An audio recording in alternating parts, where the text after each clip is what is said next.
Bien, vamos entonces a continuar con este reino de fungi que habíamos empezado ayer. Ayer habíamos empezado a ver algunas características del reino, como que todos eran pluricelulares, que la pared es de quitina, que, si se acuerdan, vimos hasta una imagen de la estructura del micelio que estaba formado por hifas. Estuvimos hablando de que se podían usar en distintos fines, los hongos, algunos eran comestibles, otros se utilizaban en la industria, otros eran patógenos, y empezamos a ver los distintos grupos. Sí dijimos que todos son heterótrofos por absorción y que tenían reproducción tanto sexual como asexual. Vimos el grupo de los cigomicetos y después vimos el grupo de los glomeromicetos. Acuérdense que los glomeromicetos eran los que formaban endomicorrizas. Es decir, la micorriza era una asociación simbiótica entre un hongo y la planta vascular. Bueno, vamos a continuar entonces con este reino fungi. Vamos a ver dos grupos más que nos faltan. El tercer grupo que tenemos por ver son los ascomicetos. Los ascomicetos reciben su nombre. Dentro de este grupo hay como una gran variedad. Tenemos algunos que son comestibles, otros que son patógenos, otros que se usan en la industria, pero todos están agrupados dentro del mismo grupo, valga la redundancia, porque tienen producción de esporas en ascos o sacos, que son estas bolsitas que ustedes ven acá, donde en el interior contiene, mejor dicho, el hongo, a las esporas que se denominan ascosporas. Entonces, por eso están todos dentro del grupo de los ascomicetos, porque sus esporas vienen o están contenidas en estas bolsitas que se llaman ascos. Dentro de los ascomicetos tenemos uni y pluricelulares, porque están las levaduras acá. Entonces, por eso pueden ser uni o pluri. Uno de los ascomicetos más importantes son los ascomicetos que forman líquenes. El líquen es una asociación simbiótica, también, como la que vimos ayer de la micorriza, pero en este caso, es una asociación simbiótica entre un hongo, un alga verde o una cianobacteria. Al hongo se le denomina micobionte y al alga verde o a la cianobacteria picobionte. Entonces, los líquenes son de mucha importancia ecológica para nosotros, porque el líquen tiene la particularidad de que absorbe el agua de lluvia y es muy sensible a las sustancias tóxicas que vienen en el aire. Entonces, ¿qué pasa? Sustancias tóxicas como metales pesados, anhídridos sulfurosos. En los lugares donde hay líquenes, indica que la contaminación atmosférica no es tan abundante. En los lugares donde no hay líquenes, indica que la contaminación atmosférica es elevada. Quiere decir que son indicadores de contaminación. Los líquenes resisten la desecación, como les dije, son muy susceptibles a las sustancias tóxicas que vienen en el agua o en el aire, y generalmente se colocan o están en rocas desnudas. Entonces, el 40% o más del 40% de los ascomicetos forman líquenes, que son asociaciones simbióticas entre el ascomiceto y un alga, o entre el ascomiceto y una cianobacteria. Y estos líquenes, como les dije, son de importancia ecológica, son indicadores de contaminación. Además, dentro de los ascomicetos tenemos algunos que se usan en la industria.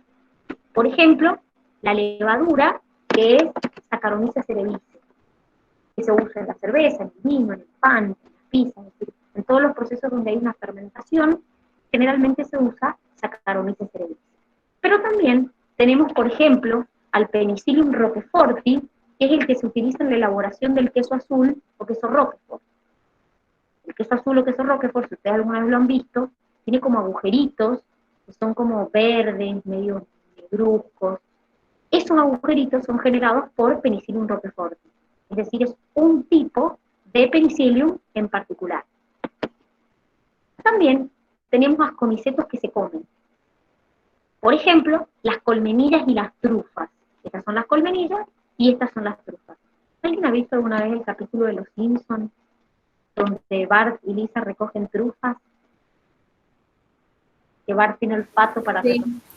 Bueno, la realidad es que la trufa es un hongo, es un ascomiceto, es un producto gourmet, salen carísimos.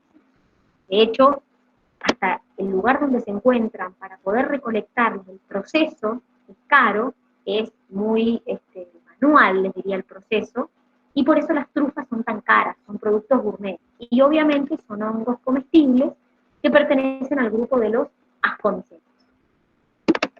Después tenemos los que se usan en la industria farmacéutica. Por ejemplo, Penicillium notatum, que es el productor de la penicilina.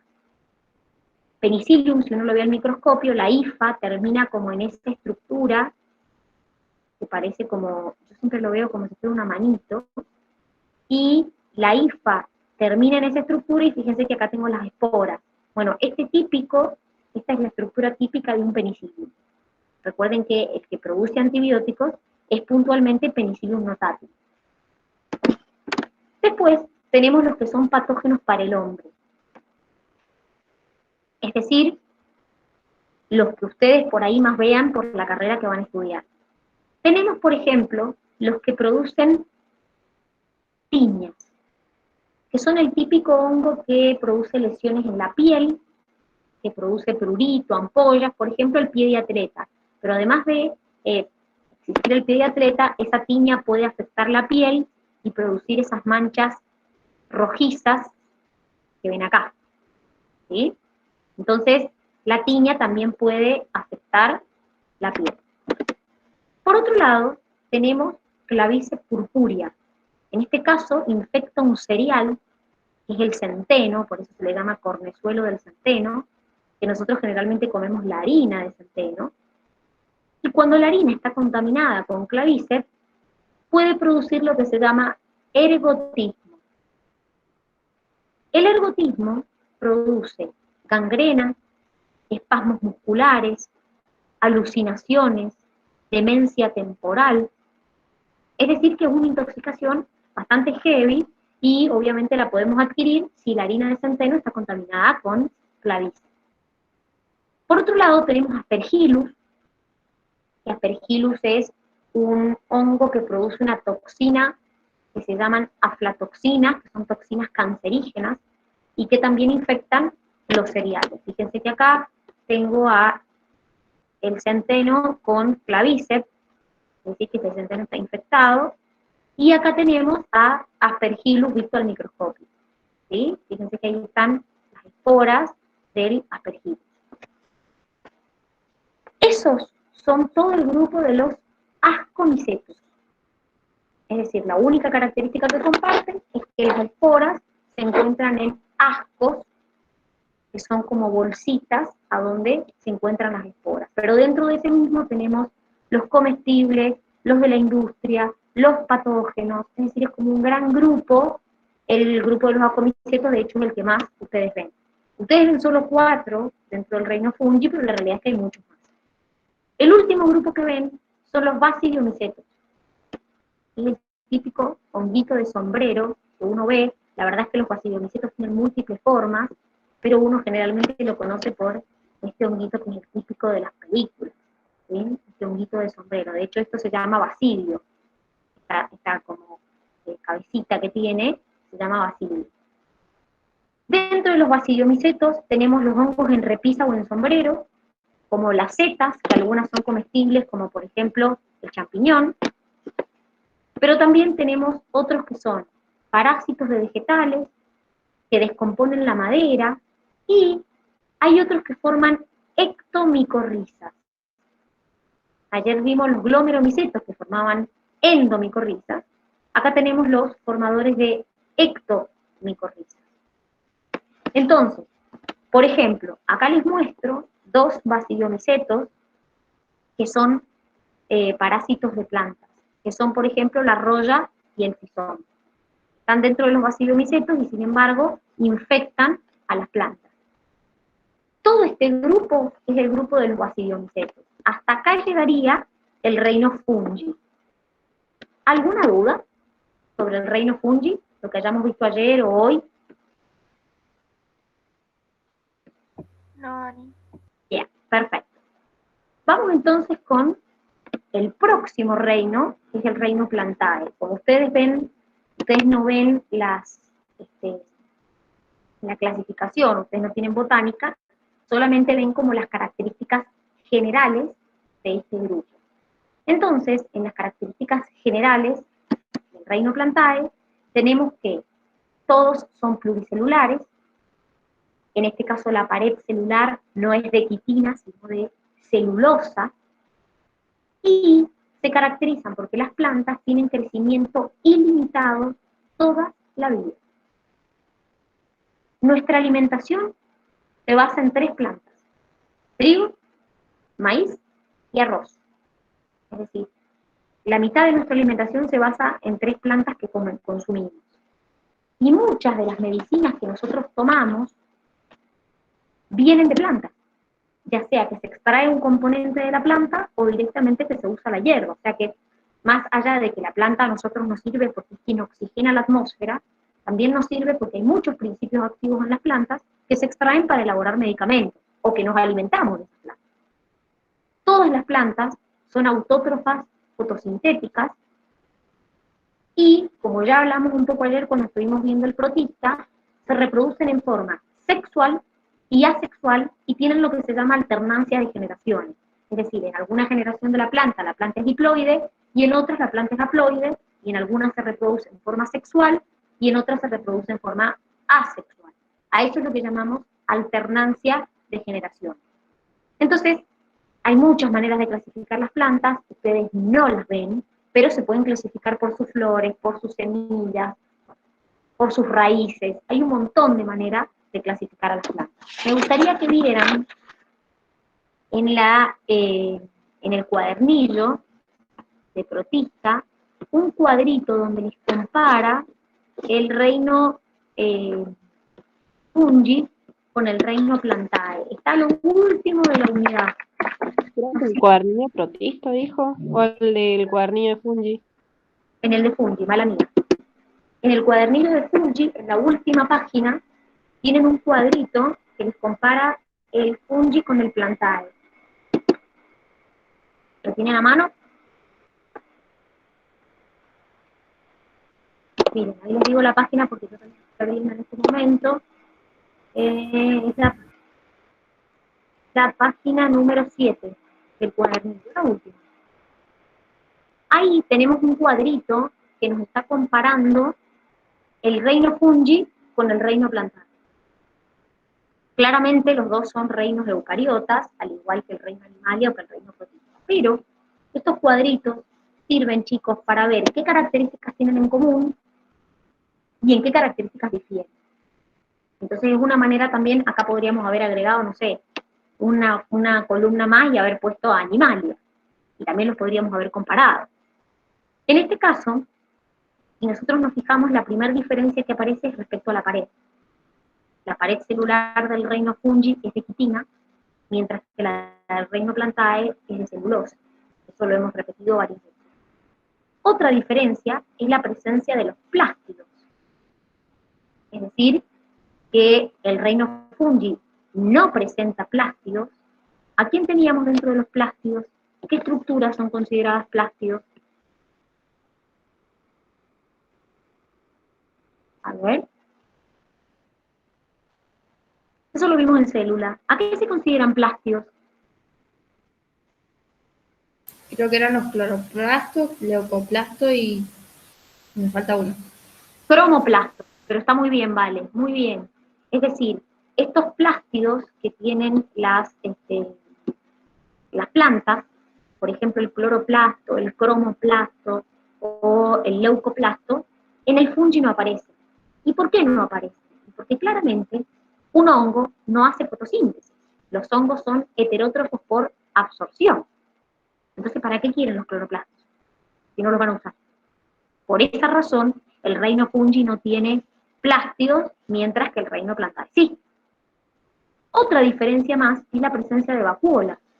El reino fungi no tiene vacuolas y el reino plantae sí, recuerden que es una reserva de, principalmente en las plantas, las vacuolas bien grandes almacenan agua. Otra diferencia que encuentro a nivel celular es, por ejemplo, ambos tienen peroxisomas, pero si se acuerdan, yo en la planta encontraba también los glioxisomas, que son peroxisomas que se encontraban en la semilla. Entonces, fíjense cómo acá yo puedo comparar dos reinos y a su vez comparar su estructura celular. Y acá hay algo que, si se fijan, con respecto a las mitocondrias, nos dice que tienen mitocondrias los dos, pero nos aclara que el reino Plantae tiene menos. ¿Por qué?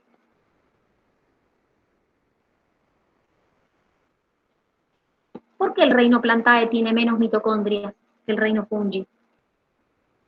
¿Qué proceso hacen las plantas que no hacen los hongos? La fotosíntesis. Perfecto, las plantas hacen fotosíntesis, los hongos son heterótrofos por absorción. Y entonces, ¿por qué tiene menos mitocondrias las plantas que los... No tiene tanto requerimiento energético, no necesita tanto. ¿Por qué? Porque ¿de dónde saca energía también? Va por ahí, vale, bien. ¿De dónde saca Porque también energía? las plantas obtienen la energía por la fotosíntesis. Va por ahí, muy bien, Dai, es decir, porque las plantas no solamente obtienen energía a través de una mitocondria que hace el proceso de respiración celular, sino que también obtienen energía del proceso de la fotosíntesis. Entonces, tienen menos mitocondrias porque también reciben un aporte energético de la fotosíntesis, que obviamente los hongos no hacen fotosíntesis, entonces no tienen ese aporte energético extra. Por eso solamente tienen mitocondrias y son más abundantes. Esa es la razón por la que tenemos menos mitocondrias en las plantas. De hecho, hay menos mitocondrias en las plantas. ¿Y Dime. por qué hay menos lisosomas en las plantas? Bueno, esto está relacionado con, a ver si se acuerdan. ¿Se acuerdan el tema de los lisosomas? Pero está muy buena la pregunta porque nos sirve para repasar también. Tenía enzimas hidrolíticas que degradan los polisacáridos y todo eso.